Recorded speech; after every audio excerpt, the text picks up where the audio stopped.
Aquí, desde el Hanoi de Santiago Centro, comienza Buenas noches, República Neoliberal, el programa editorial de la Aurora del Nuevo Chile.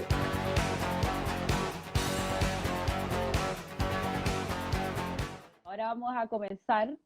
Habíamos dicho por ahí, por algunos afiches, que hoy día íbamos a hablar de necropolítica y pandemia. Yo estaba diciendo hace unos minutos atrás, cuando nos conectamos, que en la última semana el término necropolítica ha salido en algunas columnas, en algunos periódicos, y la idea es, en el fondo, de cierta forma, explicar cómo se puede conceptualizar este término a la situación que estamos viviendo ahora.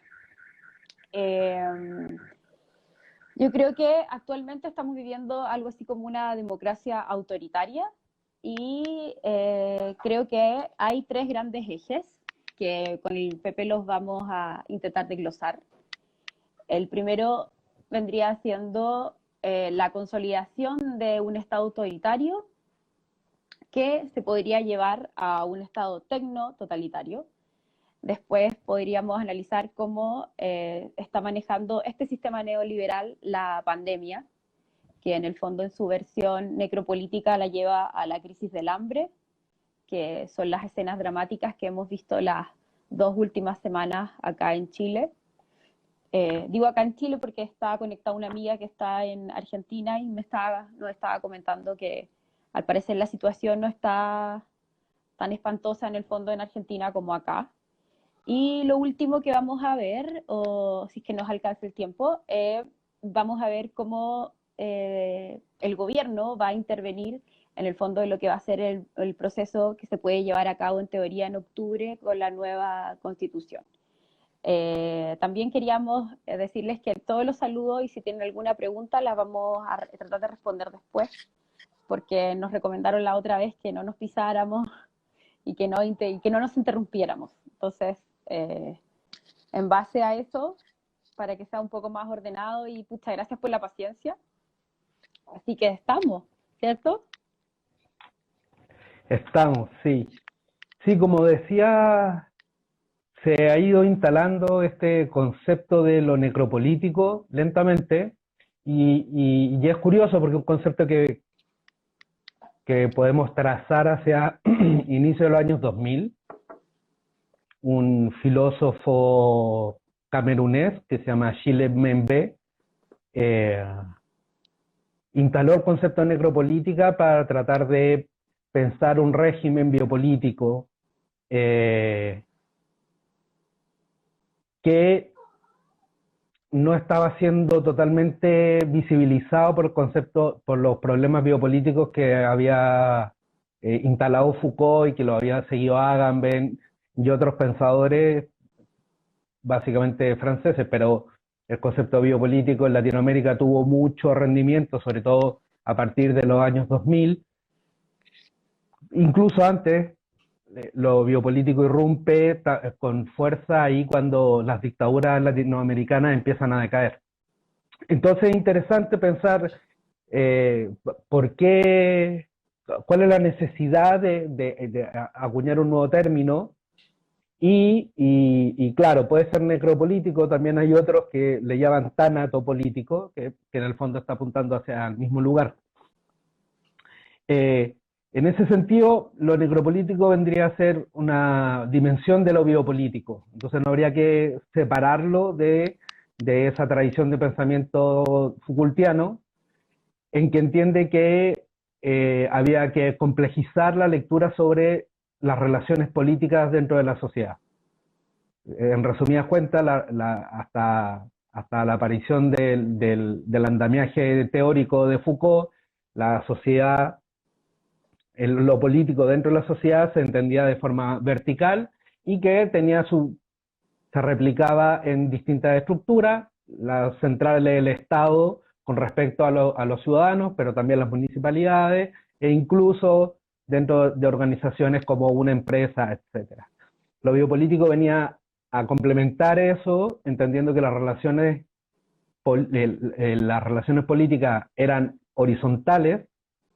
Y no solo eso, sino que los aparatos de control político no eran necesariamente los que nosotros estamos acostumbrados, que es la policía, el parlamento, el gobierno, la justicia, y por eso pensaba regímenes especiales como la cárcel, el hospital, etc. Bueno, en la escuela. ¿Por qué? Porque en el fondo lo que quería pensar este filósofo francés era cómo se construía la subjetividad, es decir, cómo pensamos y sentimos las personas con respecto al poder. Entonces, lo necropolítico en ese sentido le viene a agregar un elemento que ya estaba en lo político, pero que lo instala en lo biopolítico, que es la administración de la muerte. Si pensamos que una sociedad tenía un rey y tenía la potestad de matar a quien quisiera, porque él era la ley, Dios y cuanto demonio se cruzara, en el fondo Membe lo que quería decir, bueno, pero la muerte como gobierno de nuestras vidas cotidianas también se expresa en las sociedades biopolíticas, y para eso inventa el concepto necropolítico.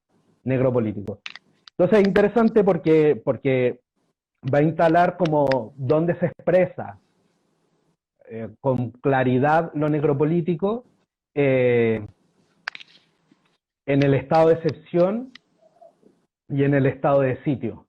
Nosotros vivimos actualmente en un estado de excepción. No pleno, pero que se refiere al estado de excepción constitucional, básicamente. Y el estado de sitio es un estado de ocupación, que es lo que ocurre, por ejemplo, en Gualmapu.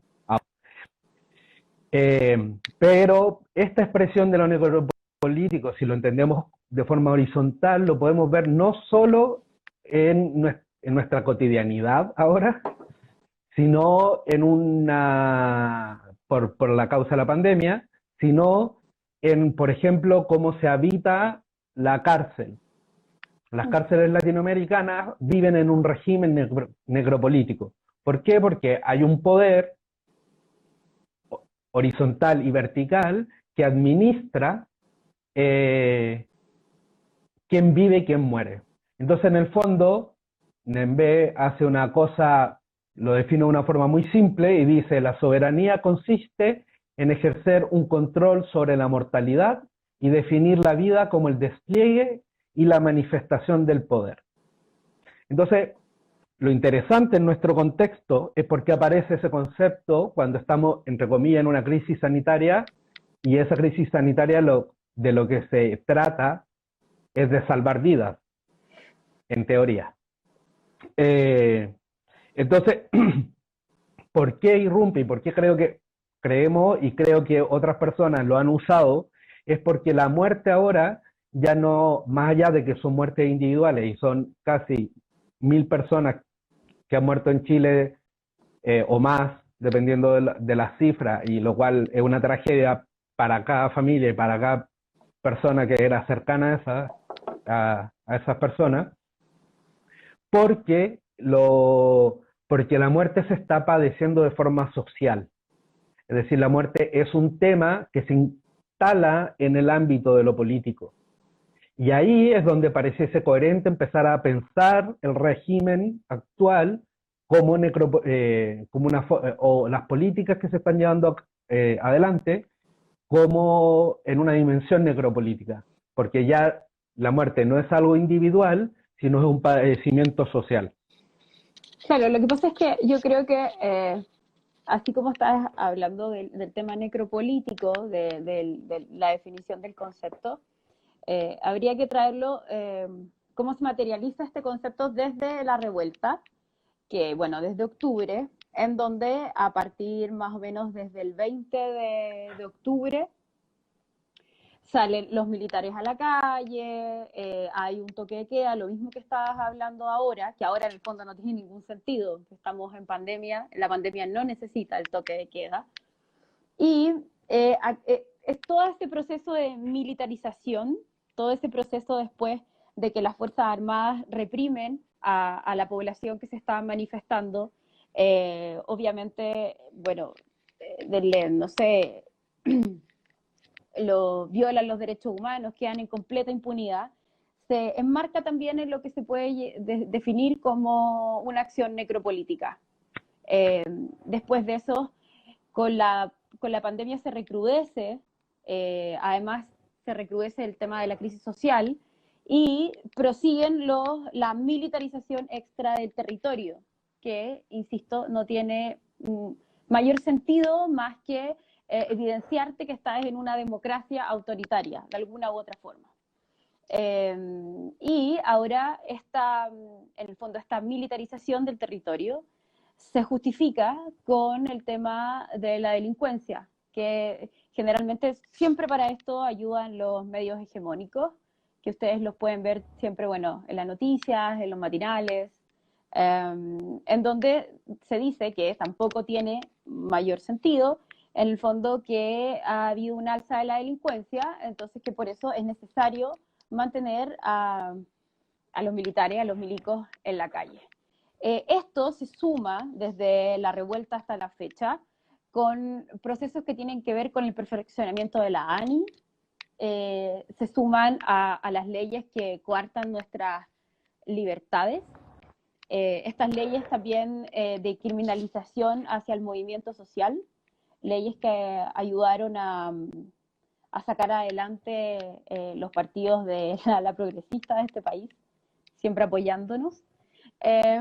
Y bueno, también el gasto en armamentos, cuando se sabía que se venía una crisis sanitaria, se gasta mucho dinero en lo que tiene que ver con armamento y militarización del territorio.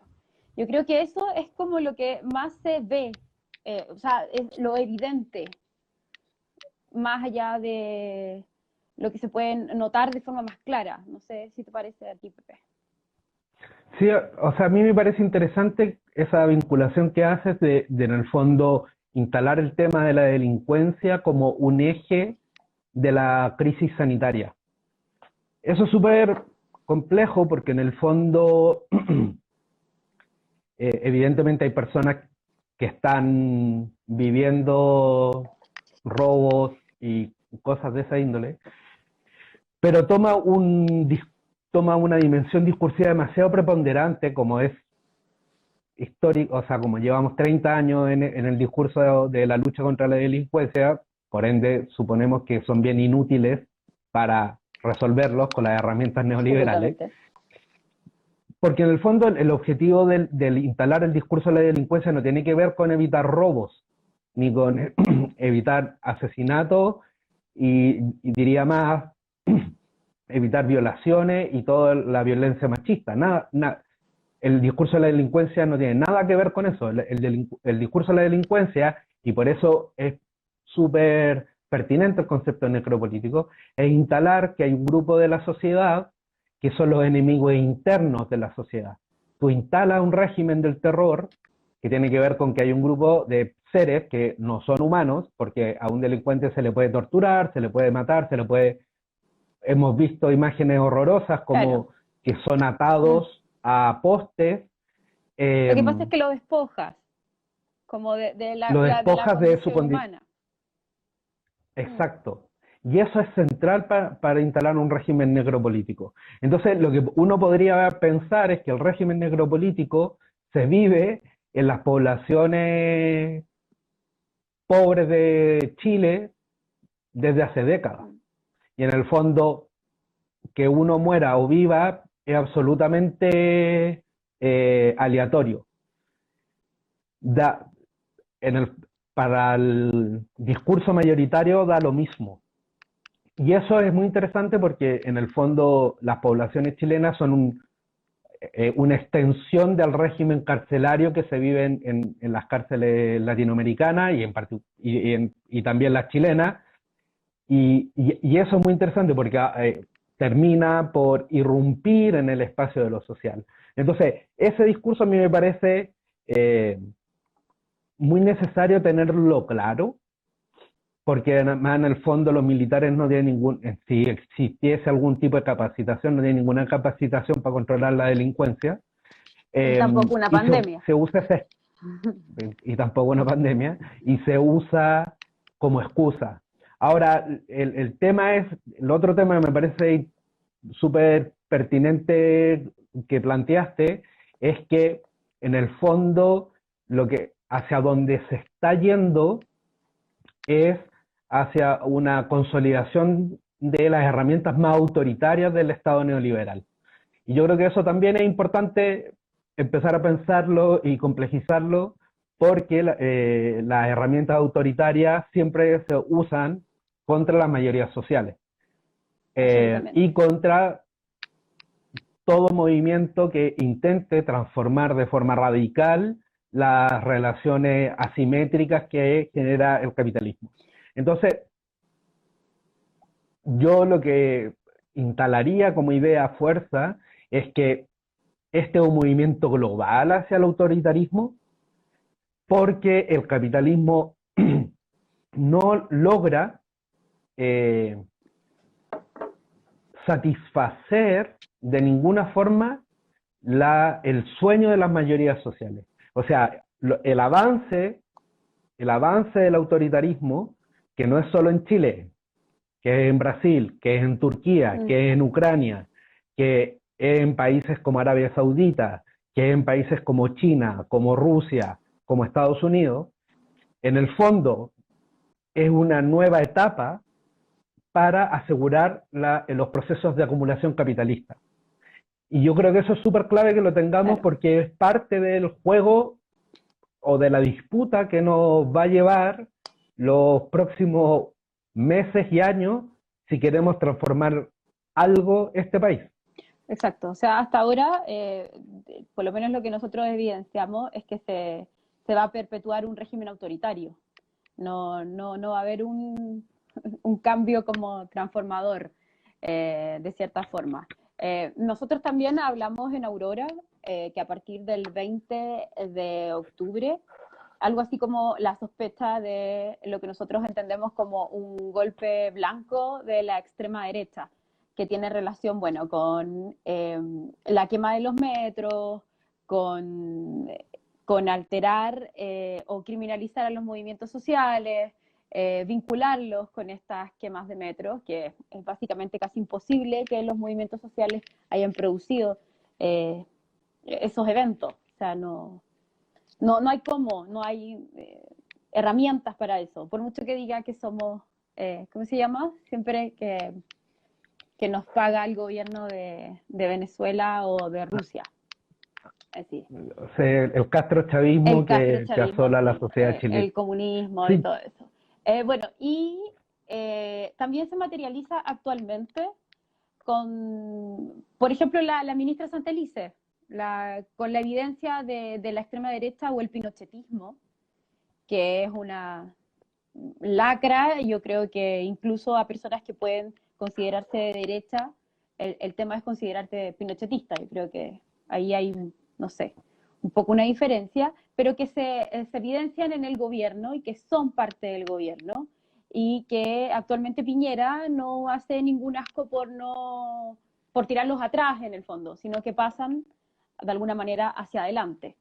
Igual, de todas maneras, para mí el caso de la Macarena Santelices, de la no ministra, que como funcionaria del gobierno y reconocida pinochetista, también tiene que ver con un voladero de luces, ¿no? Con un voladero de luces hacia el movimiento feminista, como que nosotras nos enfoquemos en nuestra no ministra, como para un poco dispersar y también para evidenciar lo violentas que podemos ser, como que corresponde a la sintonía del discurso que ella misma proyecta. Más allá de ser pinochetista, además es absolutamente antifeminista. Yo creo que por ahí va, no sé, por lo menos sí, la primera parte que tenía relación con el Estado autoritario. Sí, yo creo que, como decías tú, en el fondo lo que ocurre, obviamente, es que para consolidarse en el gobierno, Piñera tuvo que sacar y para que no lo desestabilizaran desde la ultraderecha, en el fondo poner en primera línea no, y poner en primera línea a pinochetistas, a fascistas, a la ultraderecha, Claro, a esos que llaman cosas que habían. esos son los, es súper gracioso porque son los mismos personajes que en Twitter tú ves que llaman a Blumel como casi de izquierda.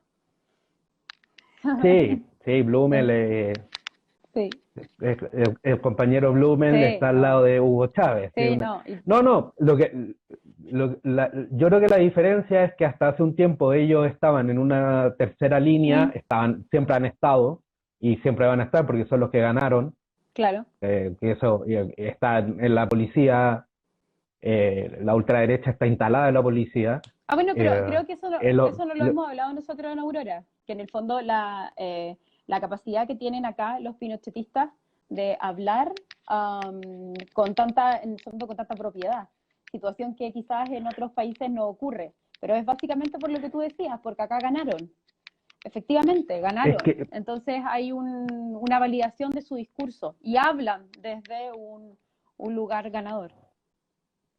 sí, sí, y yo me acuerdo cuando hicimos la Marcha Blanca el viernes pasado, que nos hablaban a propósito de la transición y del fracaso de la transición. En el fondo, el tema es que los pinochetistas ganaron dos veces, Mm.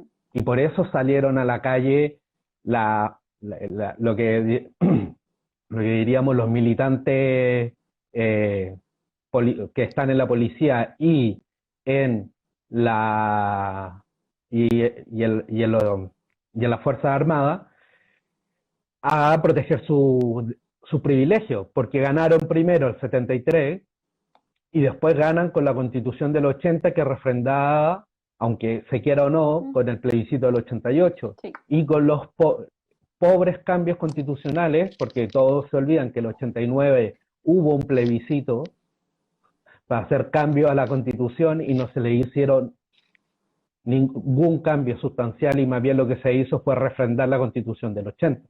Entonces, ese escenario, en el fondo, lo que ocurre es que se devela lo realmente existente. Y lo realmente existente es que la República Neoliberal, le pertenece a un grupo de vencedores y ese grupo de vencedores es el 0,1% más los convencidos en otros sectores sociales. Sí, yo creo que a partir de ahí el gran tema, el otro tema que planteaba ahí, es el tema de la crisis económica. Entonces, cómo la crisis económica se va a usar de forma necropolítica. Claro, en los escenarios actualmente de precarización laboral, de extrema violencia machista, con el teletrabajo. Claro, yo creo y que es súper importante también como dimensionar para qué se usa la crisis económica dentro del neoliberalismo. O sea, obviamente el neoliberalismo es una etapa del capitalismo, es una expresión del capitalismo. Uno puede ser antineoliberal y no necesariamente ser anticapitalista. Pareciese contradictorio, pero es así. Pero si uno ve una historia corta de los últimos 40 años, un poco más, 50 años, el neoliberalismo usa las crisis económicas para un proceso que es propio del capital y de las formas de acumulación capitalista, que tienen que ver con la distribución de riquezas de un sector de la sociedad hacia otro.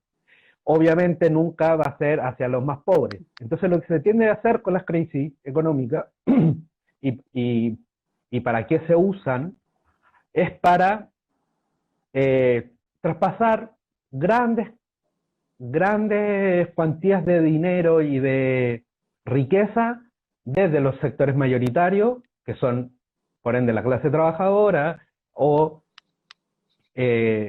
los sectores populares, hacia el empresariado y hacia los especuladores financieros.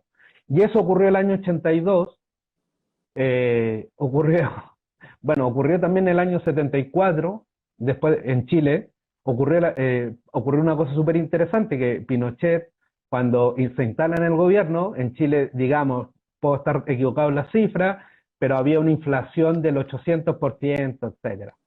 Y Pinochet, al llegar al poder a los 3 o 4 meses, le ofrece a los trabajadores un 300% de aumento de sueldo. Bueno, si esa era la relación, la inflación era 800 y el aumento fue de un 300%, ese 500 fue directamente al empresariado. Bueno, eso se hizo en el año 82. Ocurrió el año 97 con la bendita crisis asiática. Ocurrió con la crisis del 2008 de Lehman Brothers.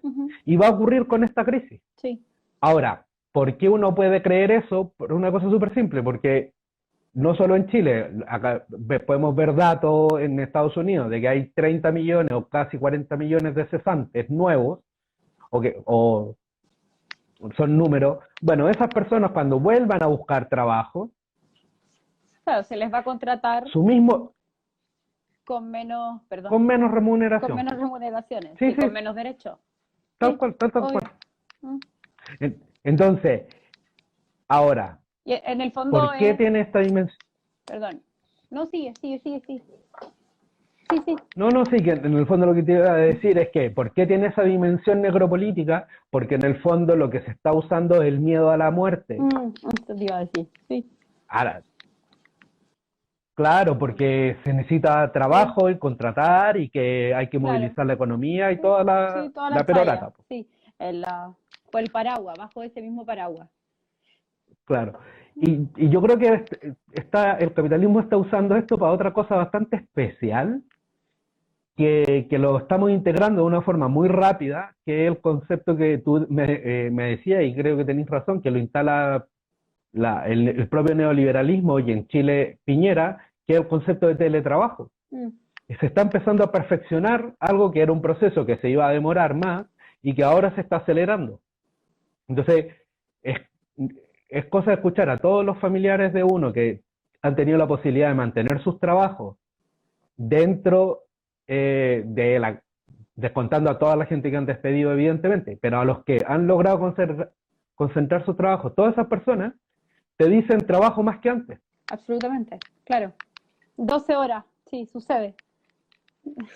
Entonces, sucede. Eso es súper interesante, porque el capitalismo va a decir, listo, estamos. De aquí por un tubo.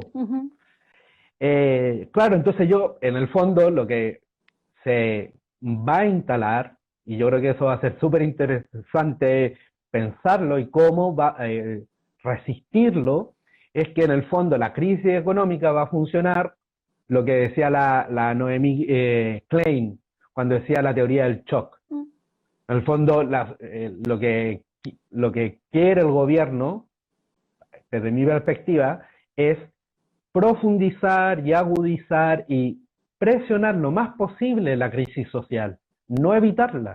¿Por qué? Porque mientras más shock haya, más miedo haya, más posibilidades tiene de hacer todas las otras políticas. Claro, y es la mejor forma también que bajen en el fondo las movilizaciones sociales. Puede no ocurrir así, pero también puede que baje sobre todo la cantidad de personas que salen a la calle, porque en el fondo son personas que caen en esta visión, o sea, que se ven maltratadas, ¿cachai? Por este sistema necropolítico en una crisis del hambre. Actualmente yo quería hablar sobre lo que ha salido en las últimas semanas, que nosotros también he intentado, no sé, apañar con la difusión desde lo que tenemos, que tiene que ver con las ollas comunes. Ollas comunes que fueron un escenario que se veía regularmente en los años 80. Bueno, yo la verdad es que no estaba acá no estaba todavía viva en la época de los 80, pero muchos de nuestros familiares volvieron con esa imagen de máxima precarización, ¿cachai? Aún entendiendo que es maravilloso como resistencia social y que está lleno de símbolos que tienen que ver con solidaridad, con sororidad, que tienen que ver con ayudar al otro, a este otro que se hizo visible a partir después, yo creo un poco desde desde octubre, porque antes, también lo hablábamos con José, que en el fondo siempre estábamos habíamos sido pobres, pero el hecho de que tuvieses como tu tarjeta de crédito, tu sueldo, te metía en el mundo del consumo y no veías al otro, porque si no tenías dinero comprabas tu alimento con tu tarjeta de crédito al mes siguiente. Ahora en muchos de esos casos, en las poblaciones que se han visto más afectadas por esta crisis social, por esta crisis sanitaria y crisis social, eso no está ocurriendo, y entendiendo que incluso en alguno de esas personas sí tenían acceso a un crédito que obviamente los sobreendeudaba, ahora posiblemente eso no está, y están volviendo, insisto, este acto de resistencia social que vienen siendo las ollas comunes. Yo creo que realmente esto se ve de cierta manera crítico. Ayer también con José estábamos hablando del hecho de no romantizar, por así decirlo, la función de las ollas comunes, porque al final está demostrando en el fondo la crisis social a lo que está llegando este Estado, a lo que está llegando más bien este gobierno en cuanto a precarización de la población. Precarización de la población. Y se suma el escenario de las ollas comunes, por ejemplo, en el caso de las mujeres, que obviamente hay un alto, ha subido mucho el tema de la violencia machista, y pues sobre todo también se duplica su trabajo, que además, si sigue esta crisis social y estas precarizaciones laborales, es altamente probable que muchas mujeres nos quedemos sin trabajo y con esto vuelvan en el fondo a sus labores de cuidado y vuelvan a la interna, regresen al espacio privado del hogar. Y eso obviamente que precariza aún más sus vidas, desde lo que ya se venía antes. Entonces, la situación está, siento yo, difícil. De cierta forma, bueno, está claro que si no nos ayudamos entre nosotros, no hay muchas ganas del parte del gobierno de entregar reales políticas o justicia social hacia las mayorías sociales. Eso, no sé. Tú eres mucho más descriptivo que yo. Sí. Yo soy como... Sí, no, a mí es lo que lo conversamos bastante, cómo pensar el tema de las ollas comunes. Evidentemente,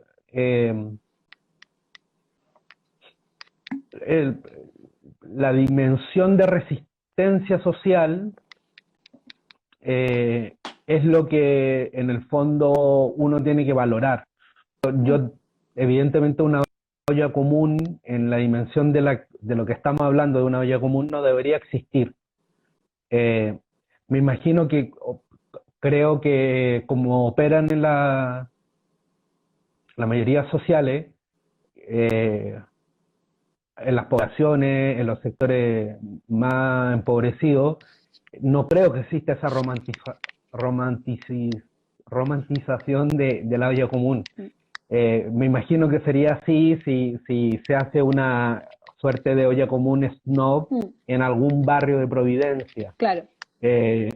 Para encontrarnos como vecinos, cuando tenéis 25.000 formas de encontrarte como vecino y vecina. Pero lo que a mí me parece interesante es que en el fondo hay una memoria de la resistencia que se activa de forma muy orgánica, porque la olla común también es en el fondo otra expresión de la asamblea territoriales o de la... Claro. La continuidad en un escenario mucho más adverso de lo que se venía dando antes. Sin duda. Ahora, hay cosas que vale la pena contar, creo yo. Por ejemplo, yo sé el caso y uno diría, bueno, es que eso no puede ocurrir según cómo se imagina que es este país, una persona como Mañalich, que la distribución solidaria de comida hace 3 o 4 semanas ya empezó en la comuna de Ñuñoa, que supuestamente es una de las comunas ricas. Los vecinos y vecinas de un complejo habitacional que ha estado muy no digo un condominio, porque no es un condominio, es un complejo habitacional, que ha estado muy metido en las manifestaciones, muy metido en la revuelta, muy activo en sus asambleas, empezaron a hacer colectas para hacer canastas básicas para sus vecinos y vecinas, sobre todo las mayores y, y los mayores. Bueno, pero Ahora, ahí en también te ese habla sentido, como de un escenario, ¿no? En el fondo, el tema de Ñuñoa, como estos barrios como partes de cierta clase alta o de la clase media, ahí también puedes, no sé, se puede desglosar el discurso si realmente existe clase media en Chile. Yo dudo un poco de eso, creo que somos clase trabajadora y con diferentes, por así decirlo, ciertos rangos. Pero, lo que pasa, lo que pasa es que tú lo decías, lo planteabas, y en el fondo si la bicicleta es financiera, es con el crédito, claro que parece una clase media claro, o sea, acomodada, en el fondo pero tienes, en el fondo, tienes la tarjeta en el Golden, flo- sí, ¿cachai? O sea, si estás en ca- Ñuñoa tienes la tarjeta Golden. Si vives, no sé, pucha, no sé, hacia el sur de Santiago tienes estas tarjetas que te dan, no sé, ABCDIN, que en el fondo es el consumo para otro target. Pero en el fondo claro, se podría pensar que lugares como Ñuñoa no iban a tener esta actividad social. por, eh, pero lo que se está demostrando es que en el fondo el esquema de desigualdad radical que hay en Chile, que es obsceno, eh, era inevitable que ocurriera. Como que regresamos. O nunca nos fuimos de ¿Mm? ese lugar, más bien. Exacto, Mm, o sea, sí, sí. sí, o sea, en el fondo esa idea que planteaba ahí al principio, que en el fondo la expresión de la crisis sanitaria, del manejo necropolítico de la crisis sanitaria, es La crisis del hambre. la, la crisis del Mm, hambre. Sí, sí. exactamente. Sí. Yo me acuerdo que íbamos a plantear el tema económico, lo grave que es la deuda del FMI. Eso. Sí, sí, sí, sí, lo que pasa es que, que son signos súper preocupantes, Mm. porque en el fondo si Sí, porque tú, además no se cuando explica aparece mucho, como que aparece la noticia de que se tomaron nuevas deudas o se tomó una deuda con el FMI, a lo mejor se puede hasta creer que se tomó, no sé, como para inyectar dinero a la economía, para salir de la crisis sanitaria, como en el fondo con un bien común, pero y pasa como por abajo además, como que no se explica, no sí, aquí la amiga argentina o la que está viviendo en Argentina tendría una reacción muy distinta a la que se tuvo en Chile. Uno de los elementos más preocupantes es la deuda con el FMI. uh-huh, En el fondo, la explicación sustancial de que a mí me han dicho muchos capitalistas, muchos neoliberales, gente que defiende, que habla de que la empresa es una trabajadora o un trabajador de la empresa y es su empresa, cosa que yo todavía no lo entiendo, que si no tiene propiedad, es que las grandes empresas no tienen liquidez, y se necesita inyectarle liquidez. uh-huh. Entonces, por eso no se les pueden poner impuestos específicos a las empresas porque no tienen liquidez para pagar. Eh, y lo que tendrían que hacer es liquidar sus bonos. Porque las empresas, para generar más acumulación de capital, lo que hacen es comprar bonos y comprar una serie de herramientas del, de, financieras internacionales de especulación. Entonces, lo que tendría que empezar a hacer es liquidar eso para poder pagar a sus trabajadores, uno, y dos, para pagar si nosotros le pusiésemos nuevos impuestos. El tema es, ¿por qué no? Que lo hagan. Mm. Pero como estamos en un modelo neoliberal y capitalista, lo que se va a hacer es que se va a endeudar al Estado.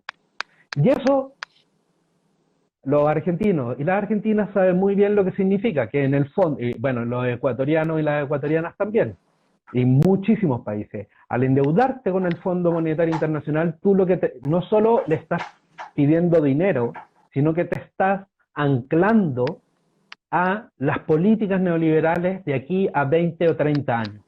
¿Por qué? La estás Porque, perpetuando. exacto, porque tú le endosas poder y el FMI o el Banco Mundial y otras de esas organizaciones te pueden exigir ciertas políticas. Por ejemplo, en el caso que le pasó a Grecia, en la crisis del 2011, 12, 13, 14, es que venía la Troika, que entre otra parte de la Troika estaba eh, el FMI, y le decía, bueno, es que usted tiene que recortar en salud, no puede seguir gastando en salud tanto, porque así me tiene que pagar la deuda a mí, etcétera. Y ese escenario de una deuda grande con el FMI no es banal, no es baladí, porque está dentro de lo que nosotros planteábamos de la otra forma de usar, de cómo este gobierno está usando necropolíticamente el miedo a la muerte para transformar el mapa de lo posible en Chile. Y que tiene que ver con la nueva constitución. En el La nueva fondo, constitución. La que quizás, claro, la que quizás, la que en el mejor de claro, los casos podría ser demócrata. eh, claro, digamos que si llegase a haber Si una nueva llegase, sí, si constitución, llegase. eh, si tú puedes tener en tu constitución, Mm. por ejemplo, que Chile tiene que asegurar El pago de salud la deuda. digna, Sí, pero tiene que asegurar el claro. pago de la deuda. O sea, yo creo que eso va a ser el elemento central con el cual va a luchar la derecha. Ujú.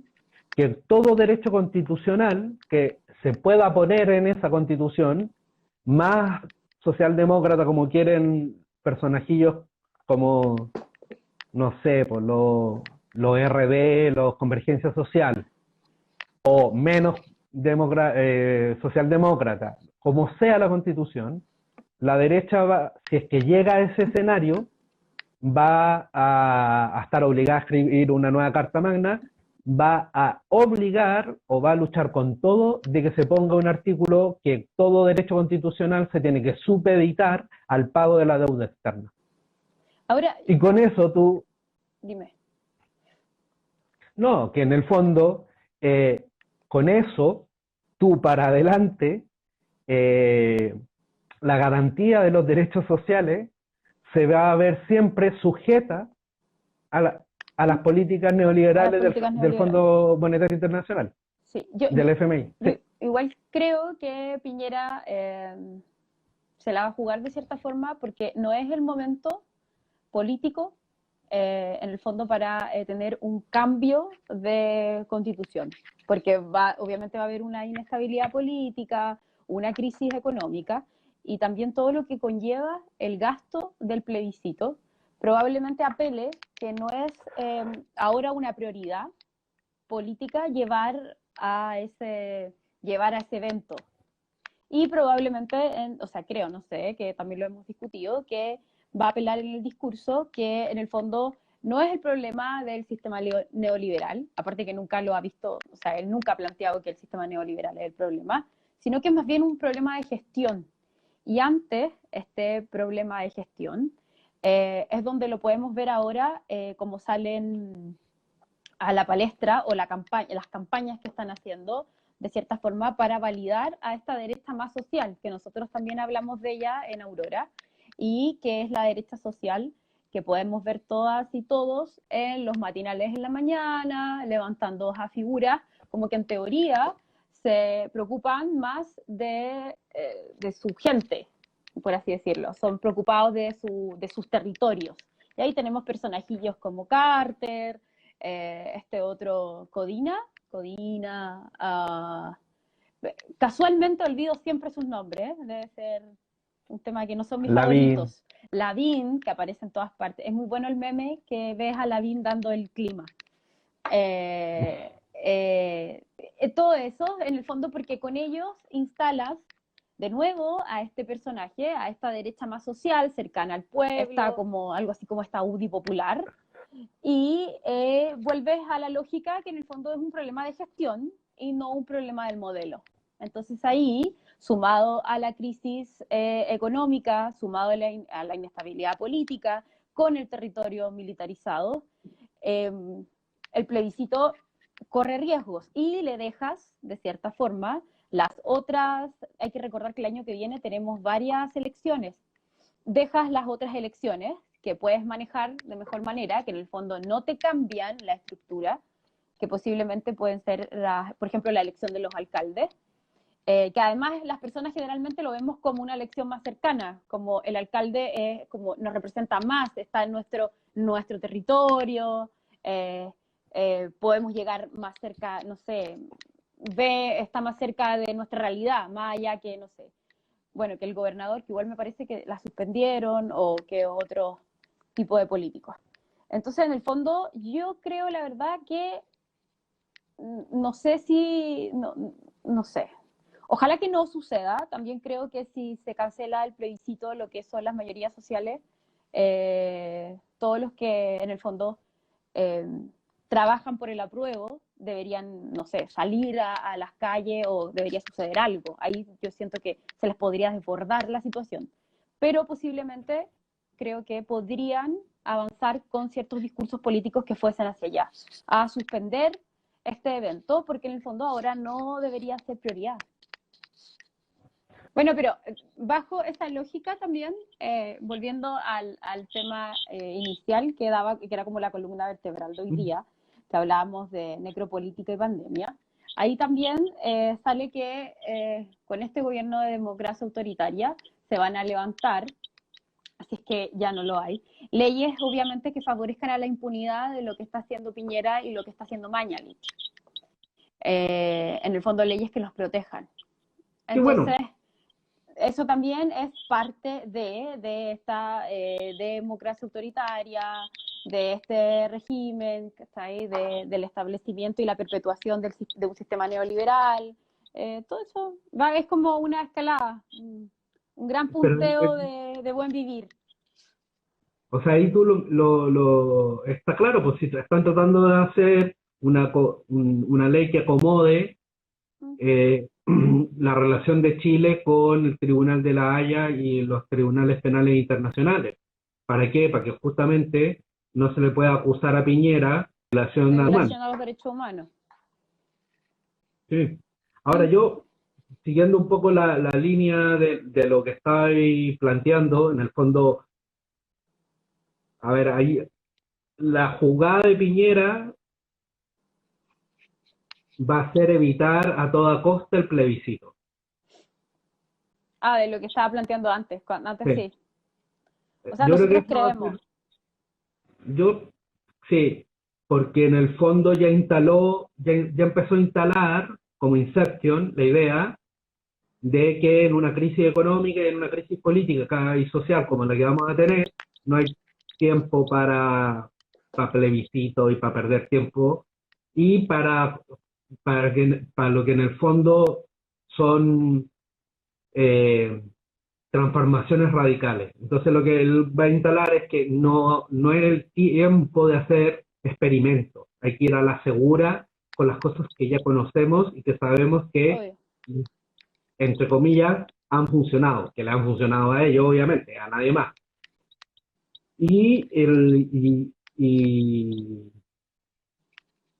Además, igual es un discurso que funciona bien a nivel social, tomado en consideración, claro, que igual es una sociedad como tradicionalista, ¿está ahí? Quizás como poco convencida de ciertos procesos de cambio, que bueno, que podríamos ahí estar dialogando, que tiene que ver con la historia, que han tenido como las mayorías sociales, el mismo maltrato, la interna que tenemos de súper interiorizado, que tenemos de la desigualdad, ¿cachai? Un montón de ejes que en el fondo te llevan a perpetuar también ese discurso, a validarlo. Como, oye, ahora no, o sea, ahora en verdad no estamos muriendo de hambre, ¿cachai? Por así decirlo, ojalá que esto no pase. En el fondo, un plebiscito. Ahora estoy hablando de la parte más conservadora, seguramente, sí, más conservadora de la población. Tengo la esperanza que posiblemente quizás los segmentos más, no sé, desde los que nacimos, ponte tú, desde el año 80 para abajo, no nos quedemos en esos discursos y sigamos avanzando con la idea de que hay que cambiar la Constitución, ¿cachai? Sí, lo que pasa es que ahí se abre un escenario que es bien complejo, porque en el fondo va a ser una ¿cómo decirlo? Un proceso constitucional vigilado, Ah, sí. como se le llamó, como se le llama el proceso del 90 al 90 y hasta el 2000, que es esta democracia vigilada por el pinochetismo y por las Fuerzas Armadas. Aquí va a pasar algo parecido, entonces, en el fondo, creo yo que, como decías tú, puede haber una respuesta en las capas medias que tuvieron un protagonismo importante en la crisis y en la revuelta social, que si ven que si la promesa del plebiscito se borra y la promesa de una nueva constitución se borra, claro, esto se puede transformar en un polvorín, pero al mismo tiempo tienen las herramientas y han perfeccionado las herramientas para la represión de, de, de los movimientos sociales y de ese malestar. Lo que pasa Sí, es que y para la criminalización de los movimientos sociales. claro, pero ahí cambio de escena, llamamos a un acuerdo nacional, como acuerdo nacional llamó Pinochet también en su momento a ciertas crisis económicas y sociales, el escena y una guiño guiño oposición, entiéndase el PS y toda esa gente, la DC, RD y toda esa gente, el PPD, el Partido Radical, dispuestos a trabajar con un gobierno que desde un inicio, o sea, no solo ha violado los derechos humanos, sino desde un inicio lo ha humillado todo el tiempo. Lo que a mí, ese escenario, y para conectarlo con lo que hablábamos de la bendita nueva, si es que existiese una nueva constitución o un plebiscito de la convención constituyente, o la convención constitucional, sí, porque por ningún motivo algo constituyente. No, porque si es constituyente lo podríamos derrocar, o sea, legalmente, que vayan a sus casas. Lo que se está o lo que se puede previsualizar o prever para un futuro cercano es llamado un gobierno de unidad nacional. Entonces, eso sí que es un avance sustancial para ponerle una lápida al proceso iniciado por el acuerdo de paz por las fuerzas progresistas institucionalistas. Porque en el fondo, en ese gobierno de unidad nacional, lo que se va a hacer es justamente en un estado de crisis social, es dejar lo secundario para el futuro. A ver, no hay que ser tan como fantasioso. El gobierno anterior de la Bachelet prometió una nueva constitución, un proceso constituyente. Se gastó un montón de recursos, se hicieron sí, miles de recuerdo eso, sí. Se convocó a la gente a hacer cabildos autoconvocados. Se generaron miles y miles de papeles y no ocurrió nada. el acuerdo por la paz, en un escenario de un gobierno que llame a la unidad nacional o un gobierno de unidad nacional, puede estar empezando a contar sus horas de muerte. O sea, perfectamente.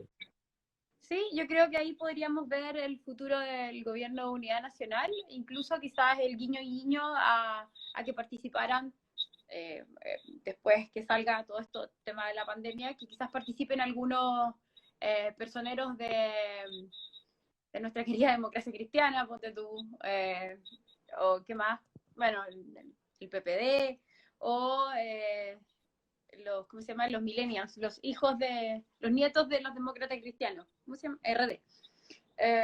Podría ser, no sé, o que se junten, bueno, siempre ya se mostró, me parece que en la semana hubo un discursillo que tenía relación con que la oposición se ponía, la oposición se ponía como disponible a trabajar por el gobierno. En el fondo, sí, son estos actos como de nada, el show. Entonces, en ese escenario, el uso necropolítico que está, para volver como ir cerrando, el uso necropolítico que está para que se está usando la pandemia, apunta a desactivar desde varias formas la posibilidad de un cambio constitucional. Una posibilidad es la anulación completa del proceso.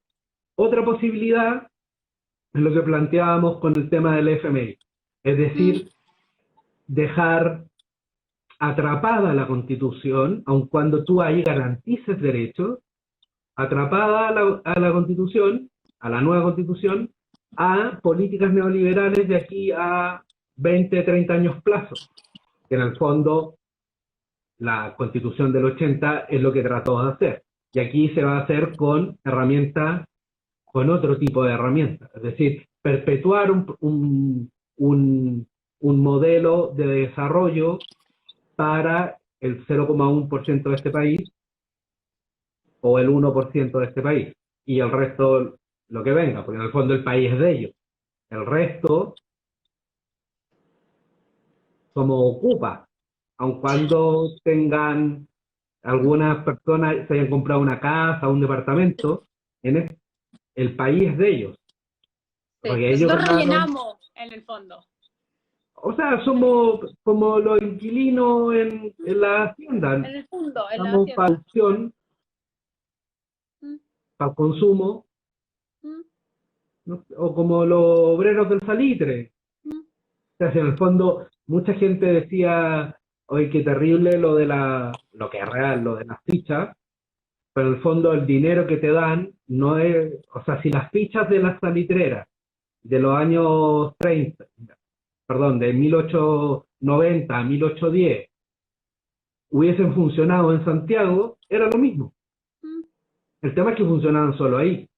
Pero en el fondo, el régimen de explotación es el mismo. Y es un poco lo que ocurre aquí. Y los tipos le ponían casas y no sé qué, no sé cuánto, pero el régimen de explotación era el mismo. Entonces, de alguna u otra forma, el gobierno, el empresariado y la casta política van a hacer todo lo posible porque el proceso constitucional sea muy limitado o que se olvide como se olvidó el proceso constitucional de la Bachelet. O sea, se desvanezca. Ahora ahí se abre un escenario político interesante para todos los que pensamos de otra forma, que consideramos que no es suficiente tener una convención constitucional. No es suficiente. Oye, nosotros yo creo que ya podemos ir cerrando esta primera edición del programa editorial de Aurora. Oye, se pasaron por la paciencia y ojalá nos podamos conectar en un próximo capítulo.